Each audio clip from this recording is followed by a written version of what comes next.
Hey everyone, what's up? Brad Hussey here from Code College and bradhussey.ca. I have John Sonmez with me here. He reached out and I thought it'd be a really great idea to share a little bit about him, ask him some questions and see what the deal is with John and share with everybody. So, hey John, how's it going? I'm doing pretty good. How about you? I'm doing well. Glad to have you here. I'm just curious before we jump into everything, how did you come across my channel?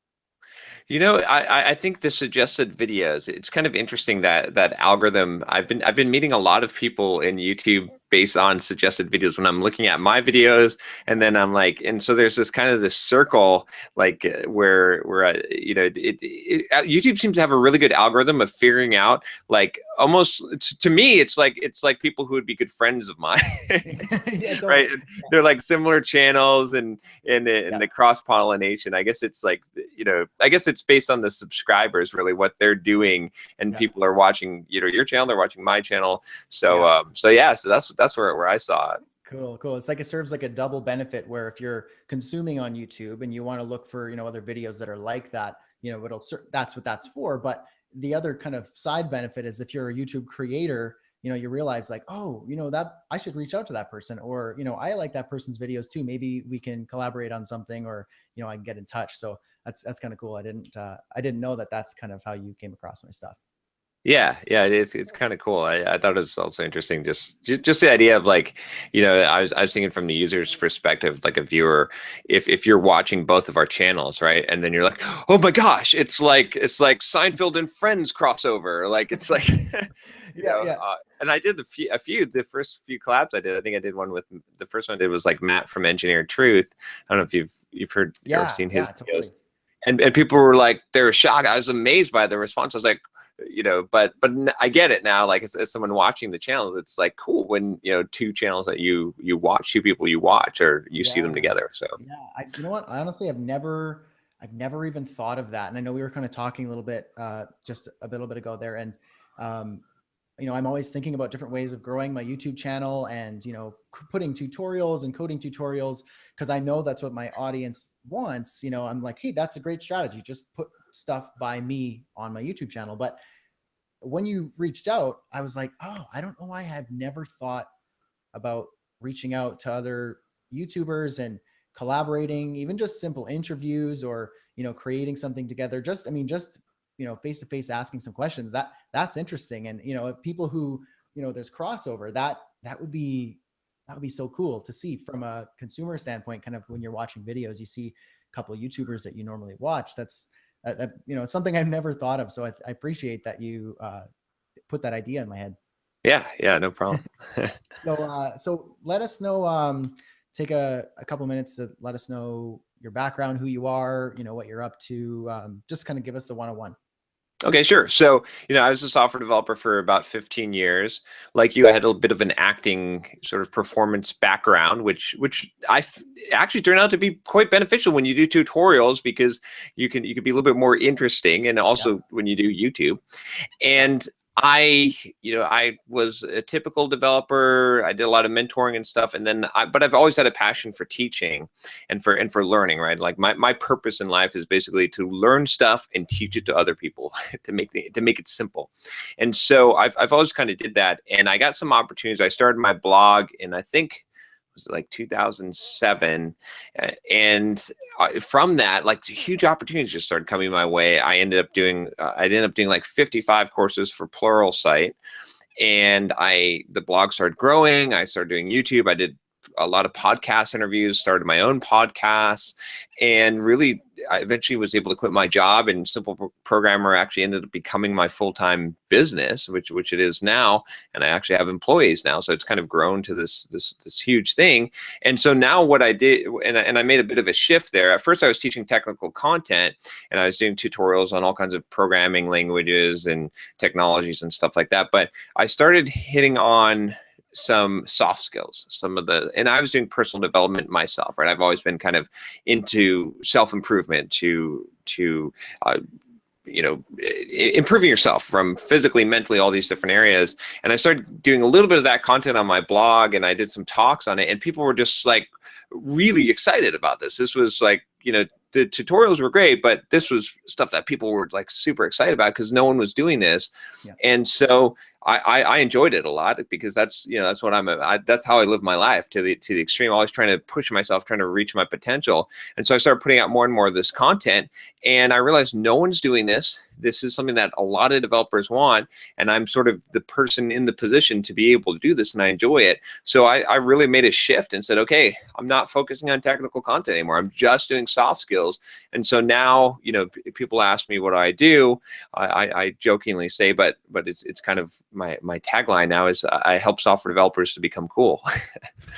So I teach kind of social skills. I teach, you know, personal development, empowering yourself, like the mental attitude, how to become an entrepreneur, how to like work without motivation, how to find motivation, all of these kind of things. And even on the physical fitness and finance side, I've been doing real estate investment for a long time. So I pretty much take all the areas of your life that are not software development, not the technical side, and that's kind of what I'm about now. Interesting. So correct me if I'm wrong, if I'm on the right track here. So you started off kind of with more technical, you know, you're creating tutorials and kind of training material for technical skills for programming. Right.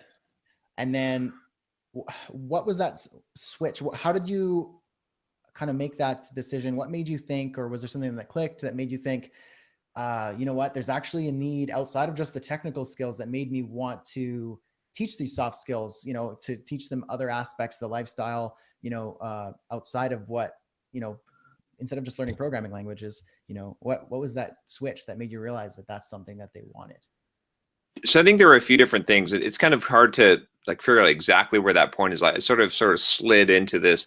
I think it started with me creating content on my blog that was more about, like, when I was doing agile development, about the team and about the mental and about the less about the technical side of it, but more about how do you operate on this team and how do you like operate with a scrum master and all these kind of dynamics that we would have on the team. And so that was kind of soft skill type of, but career focused content. And that stuff got popular, right? That's, I think, how my blog really started to take off.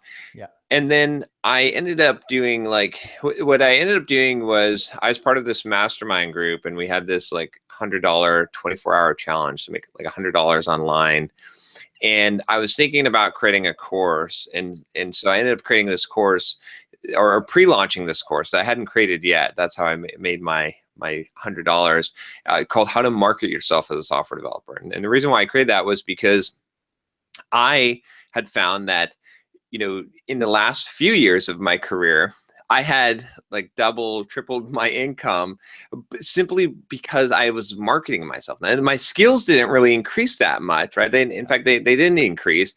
What ended up happening was my ability to create a personal brand, get my name out there, being on podcasts, right? Writing articles, doing all of these things that I sort of figured out, and that greatly increased my income and greatly increased my opportunities. And so I was like, okay, I want to create a course helping developers to do this, because it took me a while to figure this out. I kind of accidentally stumbled into this stuff. I didn't know anything about marketing. I didn't know anything about personal branding, but now I do.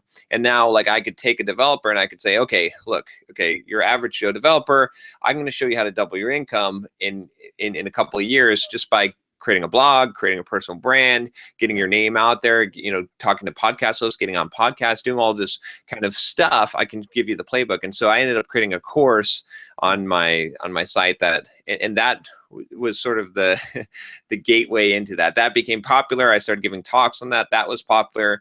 And then I started looking at more soft skills content. I wanted to write a book, but I wanted to write an evergreen book. So I ended up writing this book called Soft Skills, the Software Developer's Life Manual, where I talked about all of the other type of things, where it's kind of like, you know, all the things that I had learned in life. And that sold extremely well. And so it kind of, more and more of the content started to move less from the technical and more to the career development, and then even more so into just the personal development in general. And so that's, it's I never imagined that if you ever, you know, that I'd ever be doing this kind of thing for a living, but yeah, that's what I do. Right. So from a programming background too, I understand this too, because I'm not like a hardcore back-end programmer, but, you know, I'm more of a front-end developer than anything when it comes to the development side of things, but I have a ton of experience in back-end development and design. So I kind of sit pretty in the middle. So I understand both camps and kind of the, Right. you know, I understand the designer's mentality and I understand the programmer's mentality. And so I, as a front-end developer, when I worked full-time, you know, I was almost that translator, like, okay, no, I get where you're coming from, programmer. This is, I'm going to explain it in a way that the designer can understand, and then vice versa. So I understand kind of, you know, how to speak both languages, you know, no pun intended. But what I think is interesting about you transitioning and realizing, you know, okay, I'm teaching programming, but you start to realize, you're talking about doing agile and all these sorts of things. What you start to realize, oh, communication, you know, lifestyle, confidence, and there's a bunch of different aspects that are seemingly unrelated to programming. You know, programmers are programmers. You know, anyone who's a programmer out there understands like their thing. They're very logical, Right. and you know, they're very kind of in their head sometimes. And to take them out of that, and like you said, you know, I can teach you how to double or triple your income. It sounds crazy, but I get that because programmers, the programmer mentality, the programmer character, I guess, or the caricature of a programmer is, you know, is quiet, very introverted. You know, they're kind of, you know, in their heads, and sometimes, you know, and this isn't meant to be offensive at all, but you know, awkward, Yeah. difficult to communicate, shy. All these sorts of things kind of come to mind when I think of a programmer. And you know, you can be the best programmer. You can be so great at all the programming languages. You can, you know, you could code something up in record time. You could develop an app. You could prototype this.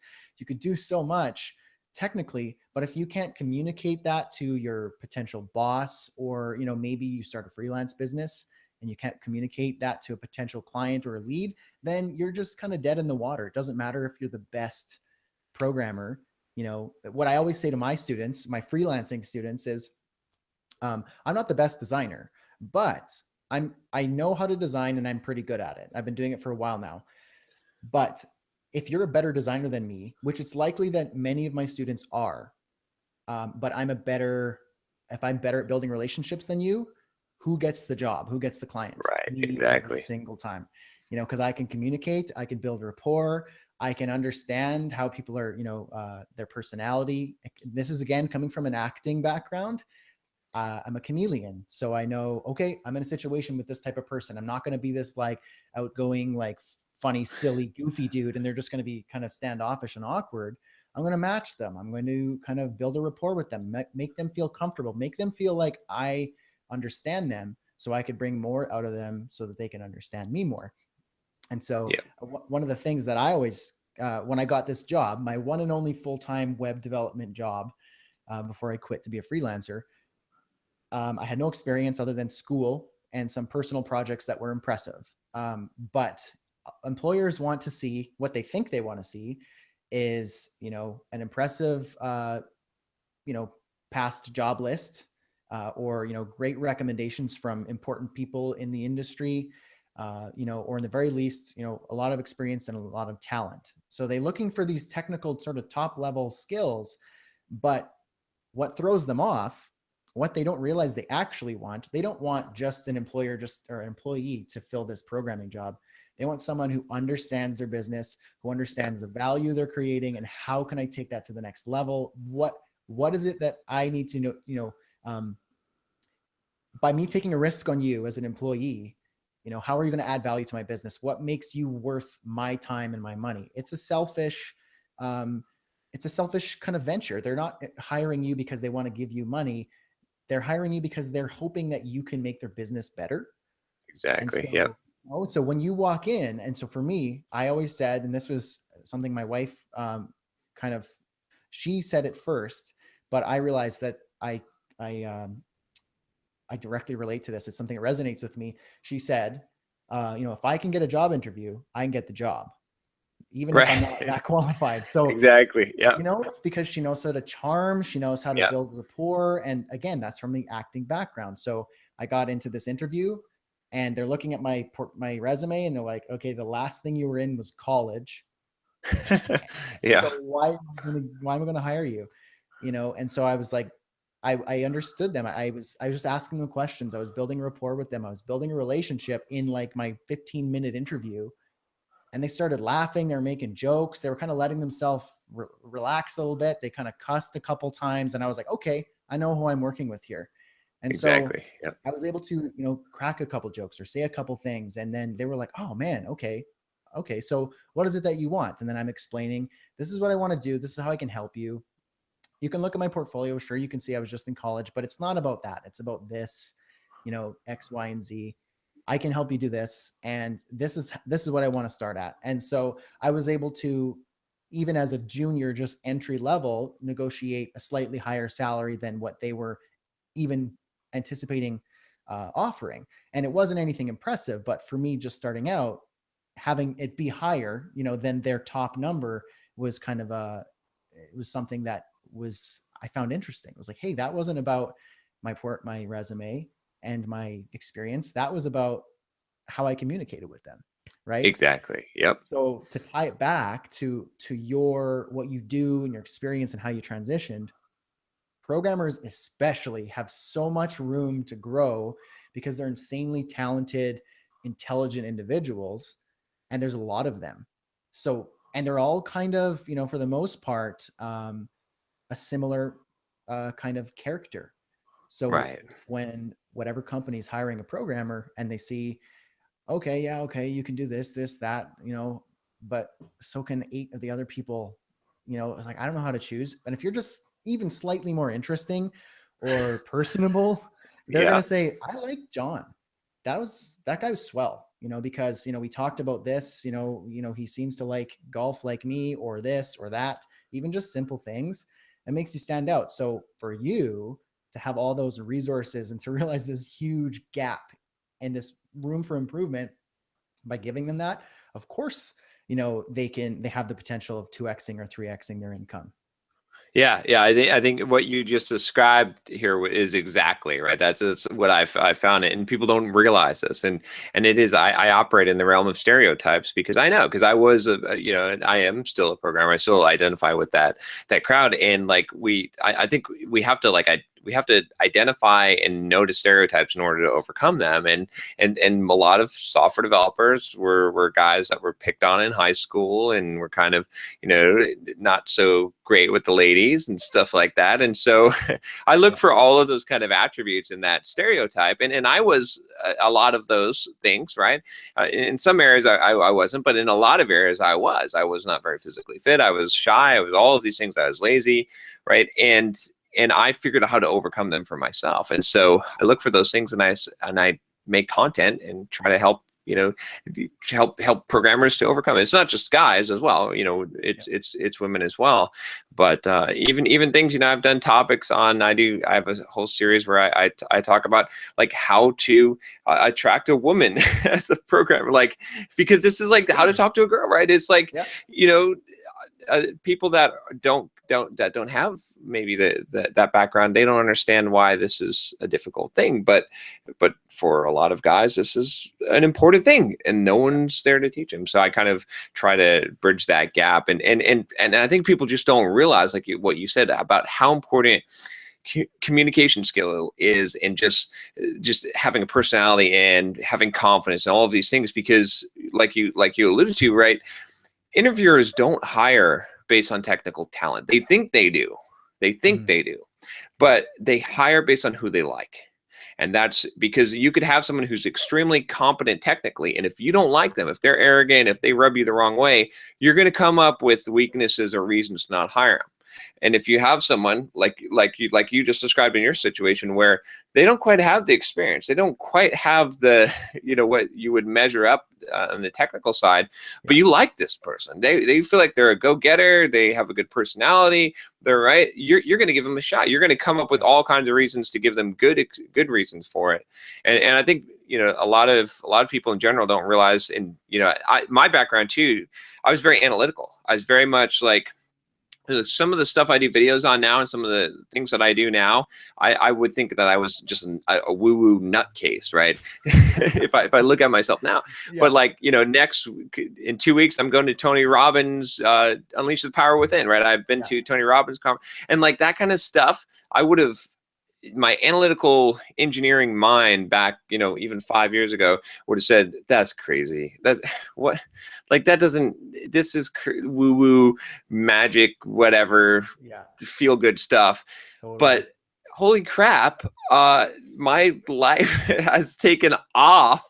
My Yeah. career has taken off. I've made more money than I ever, you know, imagined I would since I started like expanding in these areas, right? And when and like you had mentioned, we talked earlier about, you know, people like Pat Flynn and John Lee DeMoss, and you know, I talk to a lot of entrepreneurs now, Yeah. and it's amazing. They all read the same books, right? Yeah. And a lot of this stuff is stuff like, you know, Eckhart Tolle and stuff that people would say, oh, that's a little bit weird and out there, you Yeah. know. Think and Grow Rich, you know, books like that are kind of strange. And Yeah. they go to Tony Robbins and they make a lot of money, and they are super successful, and they're super happy people. And so I think that's kind of one of the things I really want to bring to software developers is to say, look, the analytical mind, it serves you well, but you like you said, I think you said too much in your head. Sometimes you got to bring it down and be a little bit more here in the Yeah. present moment. And it might seem like crazy stuff, but it's so effective. Like there's a whole, you know, dynamic you're missing out on that you know, when you add this to your life becomes better, you become more successful, all of these things happen, and you just don't even, you can't even see it right now. So I kind of try to really bring that out and show people that, because it's amazing what happens Yeah. when you start looking at these other areas of your life and improve them. Oh, for sure. Yeah. I mean, you're mentioning there a couple books, and I mean, I remember the first kind of book that kind of got me really inspired uh, when I started doing online courses. This was at the very beginning. Was, you know, the 4 Hour Workweek. That Oh yeah. obviously came up. It was a popular one. It's sitting on my shelf right there. Um, and I read it, and it was like, I don't know, it was like the it was I don't know, it was like this light was shining at my face. This Yeah. was obvious. It was like, what? And obviously it's not about the 4 hour work week. I work way more than 4 hours in a week, but you know, it's about maximizing your output and, you know, having a different outlook on how you produce whatever it is that you do, whether you're a freelancer, you're a software developer, you know, you're in business, you're in real estate, whatever it is. It's, you know, the key topics that was presented to me was like unlike anything I've ever heard before. You know, Exactly. it's Yep. like everything was new and everything was inspiring. And so that led me to Chris Guillebeau, the $100 startup. Yes. Yeah. You Good know, book. yeah. And it led me to, you know, all Seth Godin stuff, the Icarus Deception, Oh Holy yeah. Yep. Cow, you know, and then, you know, you started getting into more of this woo-woo stuff where you're reading Tony Robbins, you're Yeah. reading, you know, Think and Grow Rich. I just picked up, it took me a long time to get it, just because I never really thought to pick it up, but it was, you know, How to Win Friends and Influence People by Oh, Dale that's my Carnegie. number one book of all time. That's all. Yeah. I just started reading it. And the only Yeah. reason I didn't get it was because I didn't like the title. Yeah. Exactly. It just Yeah. was like, Yep. I'm not looking to win friends and stuff right now. I'm just like trying to like make more money and how do I make faster coding tutorials? So, Yeah. but I, you know, it was put in my lap at the proper time where Yeah. you start to realize like, no, it's not about just this like woo woo sounding surface level title. It's when you read it and you realize like, no, the concepts in here, the ideas, like these are timeless.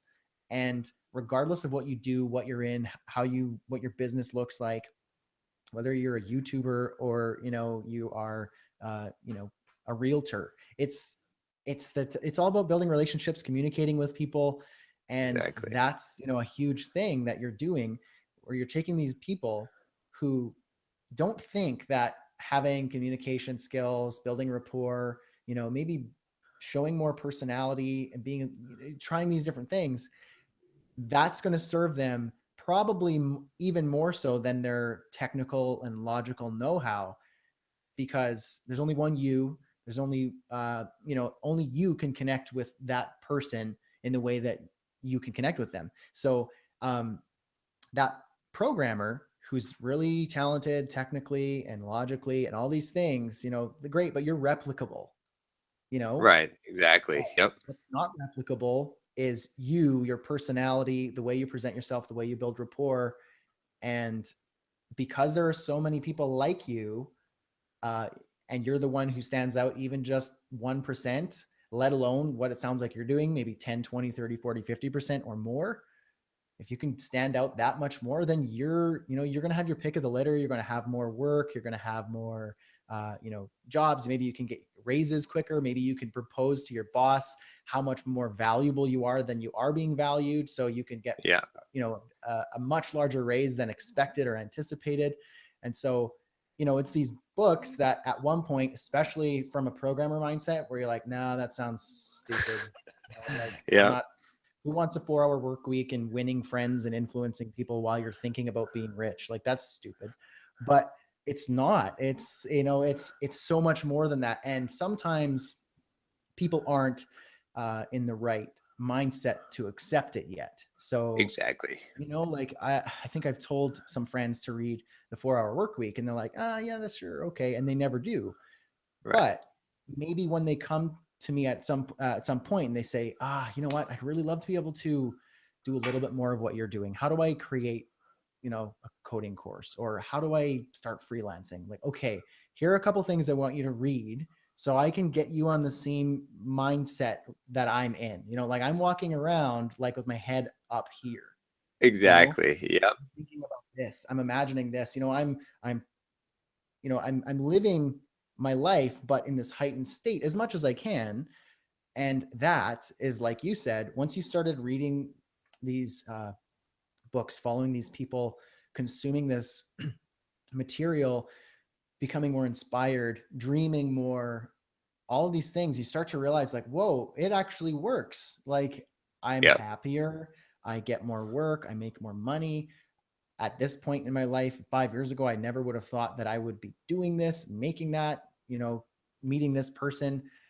It's like, it's that sort of thinking that challenges you to grow, whether you're a programmer, a freelancer, real estate investor, doesn't matter. Right. Oh yeah. Yeah, exactly. And it's amazing. I think that, so many people, like you said, that are resistant, that like your friends, they say, oh yeah, whatever. And they don't read they're living in this, like, it's almost like being a slave. It's almost like slavery.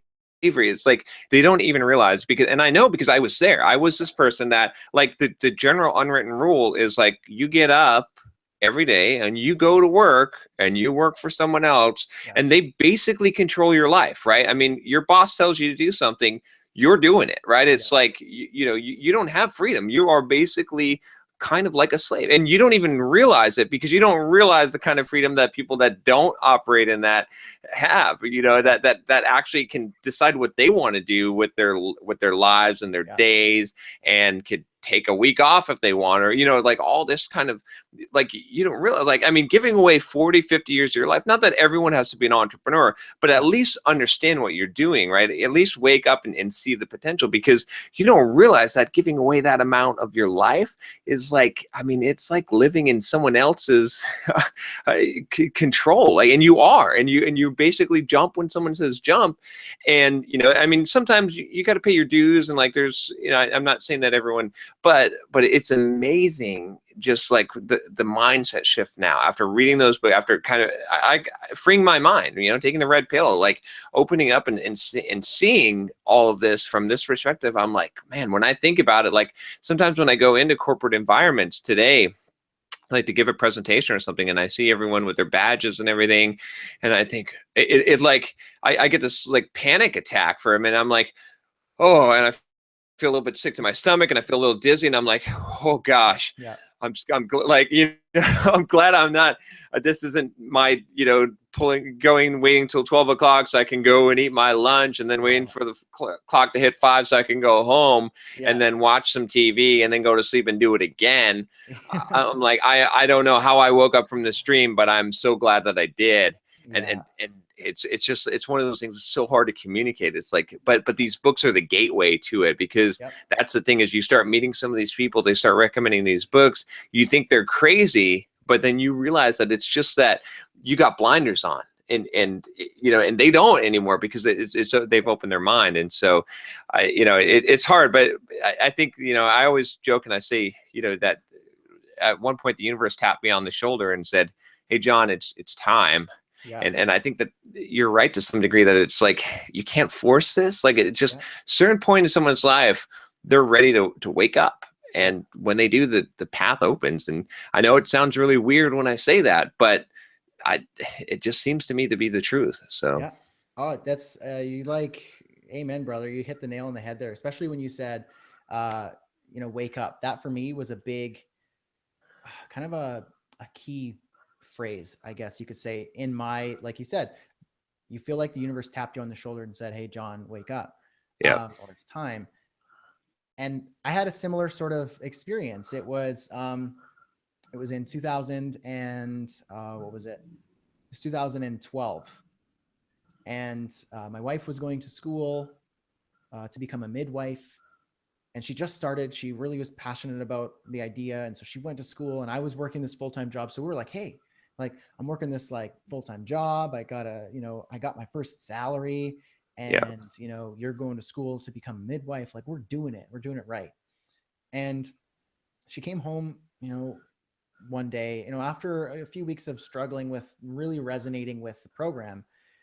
And she told me, she was like, and she asked me a question. She said, if you knew you were going to die in the next little while, you don't have a specific day, just sometime soon, you just knew that was going to happen. Is what you're doing right now what it is that you actually want to be doing? right, wow, yeah, And that to me, like she was saying it more so for herself. She was sitting there, we were in the kitchen, and she was like almost in her head, and she was like, oh, I don't know. And she was trying to explain to me that she didn't want to be in the program anymore. But she said this almost to herself. But all of a sudden it hit me, and I was standing there with the same look and feeling.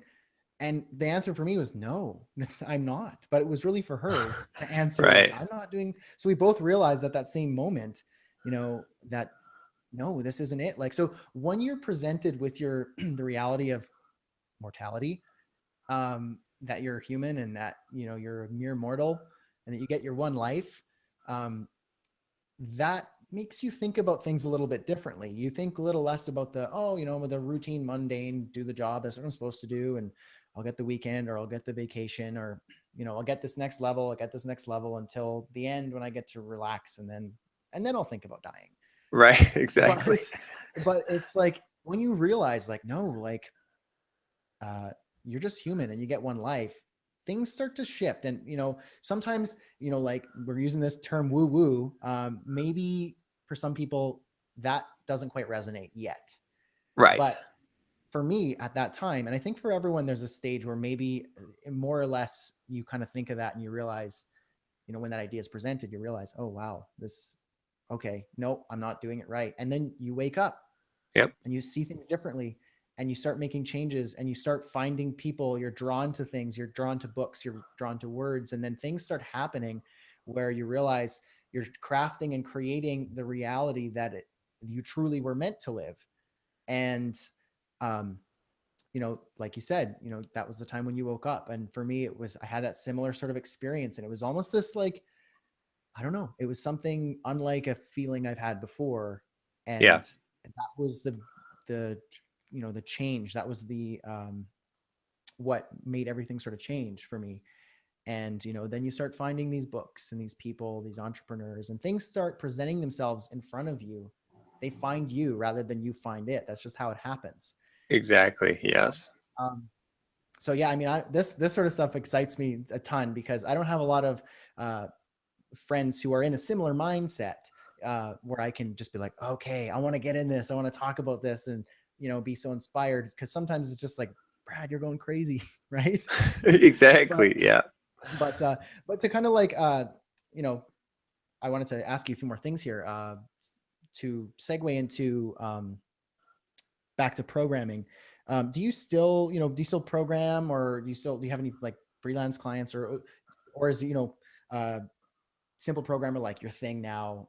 And, what else is it that you do, outside of that for work? so I'll kind of bridge the gap here between what you just talked about, what we talked about before, and the practicality Yeah. part to answer your question. So I actually was striving for most of my career to eventually retire someday, so that I could someday do what I wanted to do with life, right? Around, like, I guess it was like 3 or 4 years ago, around 33, I hit that point. Like I was doing real estate investment, and it was inevitable. I was making a lot of money from Pluralsight. I was paying off properties. I was like, okay, I don't ever have to work again in my life. I've got, passive income coming in.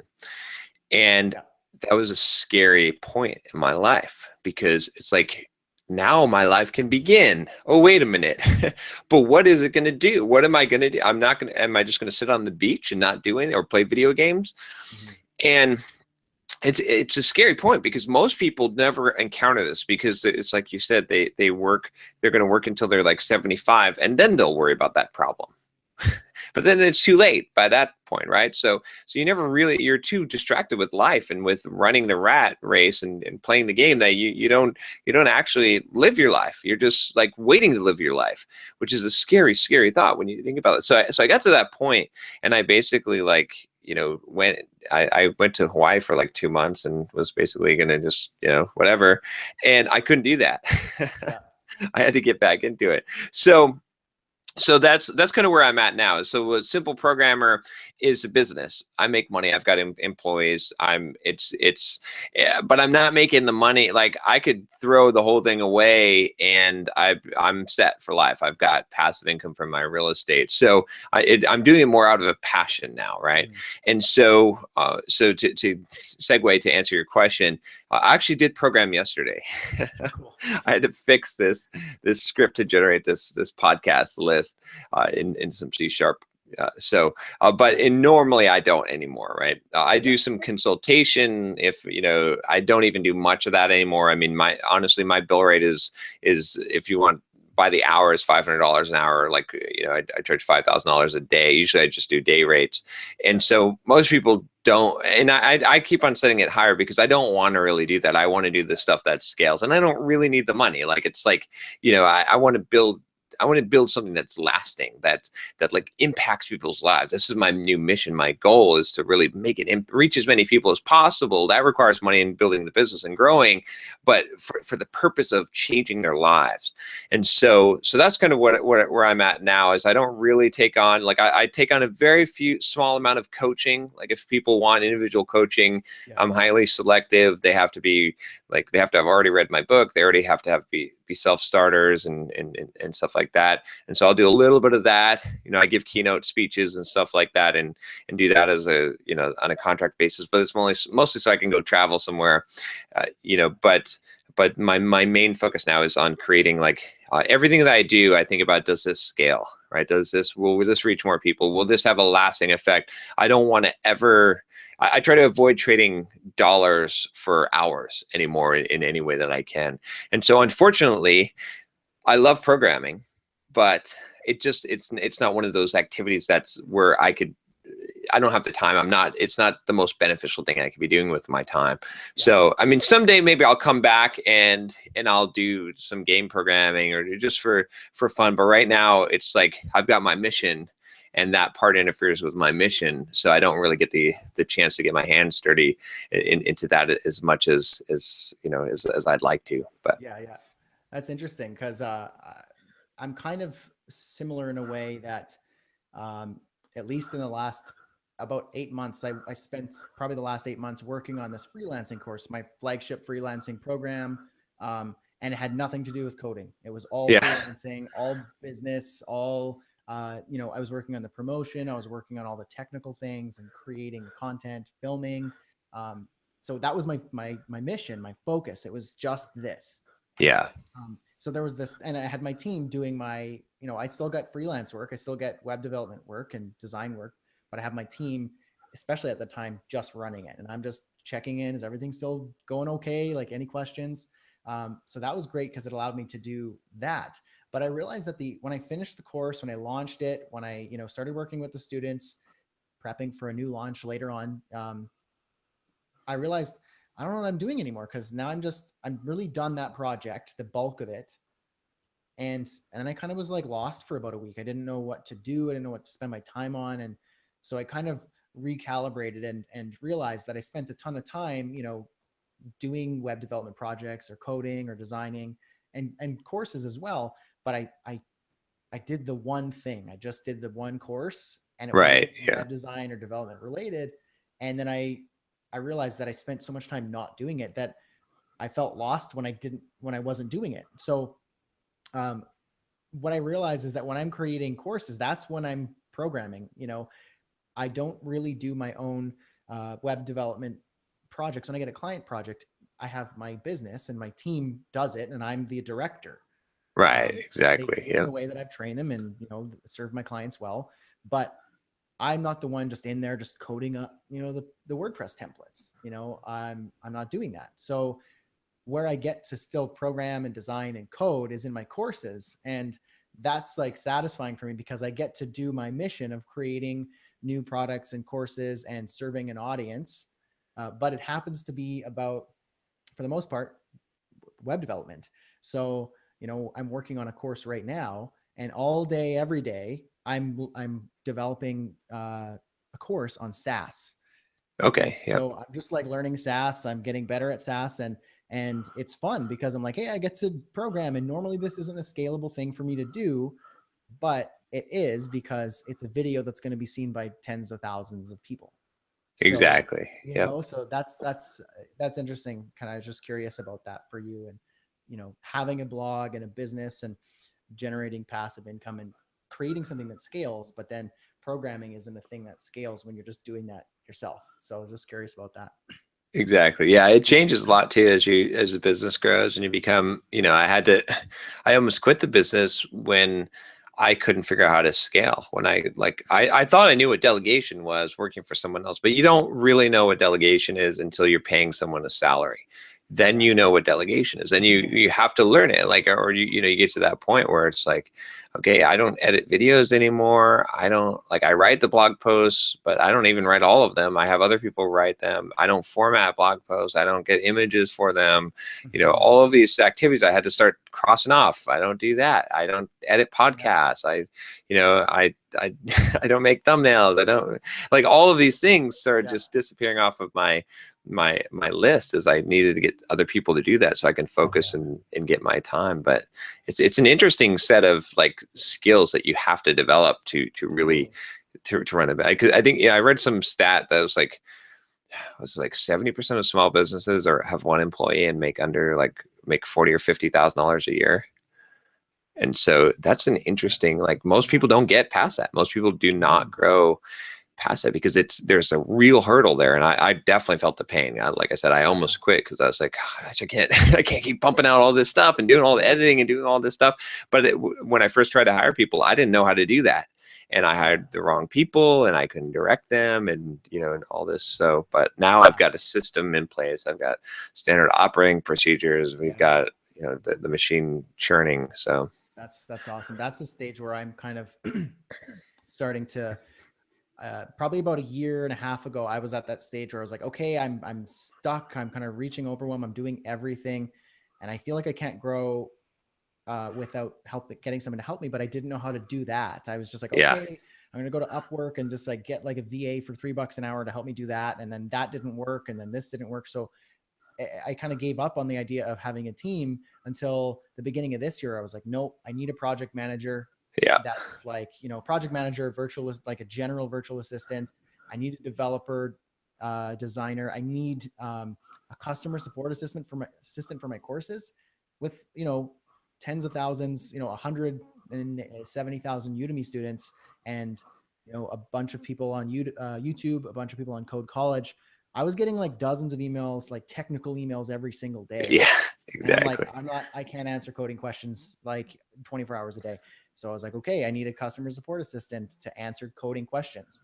And so now I'm starting to get to the point where I'm like, hey, I actually understand more about how to delegate, how to scale. And I'm at the very, very early stages, but like you were just saying, I think I'm reaching that point now where I understand that what I'm doing now is different than what I tried to do a year ago in terms of building a team business.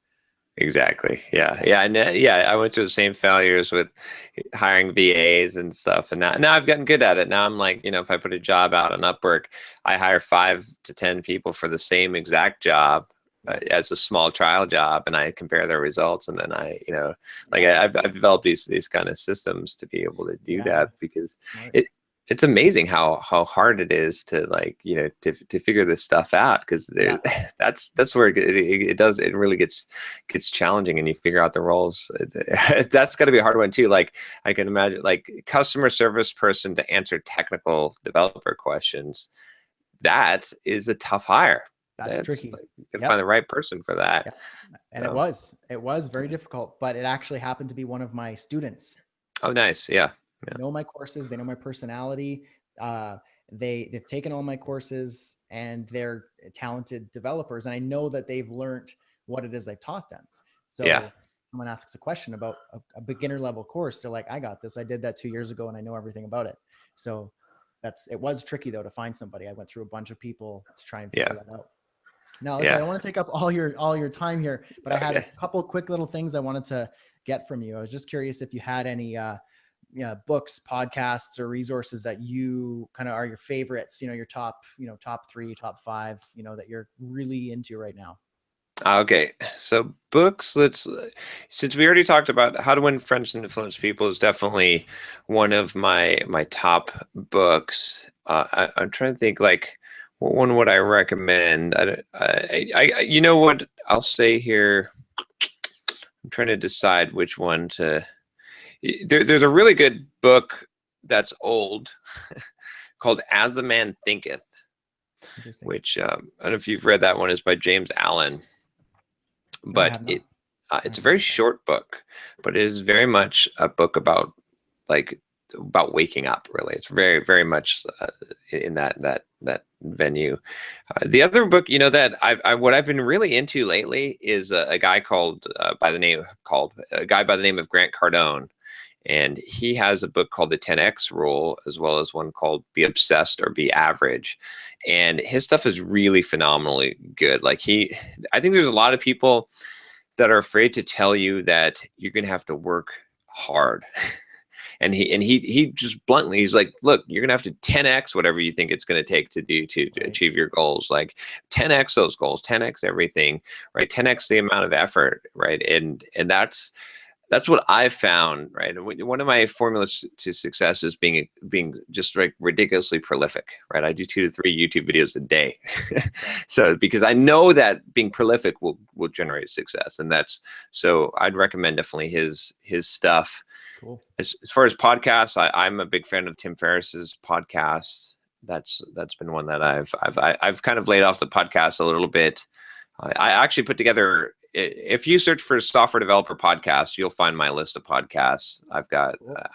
I just went through that. In fact, that was the thing I was writing some code for, was to format that curated list to generate it from a spreadsheet. So Sweet. that's, yeah, so I've got a bunch. I used to be a huge podcast listener, but now I tend to do audiobooks. So I listen to, one thing I'd recommend for everyone is, like, if you're running, if you're driving, if you're whatever, I'm about to go for a run, and I'm going to be listening to audiobooks at 3x speed. Take some time to get up there, but I get through like 2 to 3 books a week, and that's awesome. I mean, that's a lot of knowledge that you're able to get in that. Obviously, technical books you can't really do that with, but the kind of mindset books and stuff that we're just talking about, those are the perfect books for that. And I mean, it does. That's the kind of thing that, like, a small change can change your life. Like, if you just do that one change, if you're just like, okay, every time I'm in the car, or every time I go for a run, or every time I'm working out, I'm listening to an audiobook. Yeah. Bam. I mean, try and not change your life. It's going to change your life for sure. Totally. So that's awesome. Cool. Now, just to close it up here, do you have any kind of thing you want to plug or promote? Anything interesting that we should know about? Where we could find you? What is it that you want people to do next for all things John? Well, I would definitely, if anything that I've said here sounds interesting to you, go check out my channel. I don't know if you put a link or something. It's I'll pop it up right here in this little spot. All right, cool. Simple Programmer, and subscribe. And then I've got something. I mentioned my book that I'm giving away on the blog. It's tentatively called. It'll probably be the final name. The Complete Software Developer's Career Guide. And it's a totally soft skill type of book, right? It's non-technical, but it's about your entire career. It covers everything. It's right now I'm almost done, and I'm at 150,000 words. So it's going to be like a 2-volume kind of set. Like we're talking huge, like 600 pages. But if you just go to simpleprogrammer.com/career guide, you can sign up and get it for free, essentially, like get it emailed to you. And that's my big project I'm working on right now. I'm on the home stretch. I'm like 5 or 6 chapters away from being totally done. And then I'm gonna be self-publishing this one. So that's awesome. Well, congratulations on that. That'll be pretty cool. Yeah, thank you. Yeah. So thanks for being here. I'm happy that we were able to chat for quite a while at this point here. So thanks for taking the time and kind of sharing some stories and chatting with us. Yeah, thanks for having me. Take care. All right. Catch you later.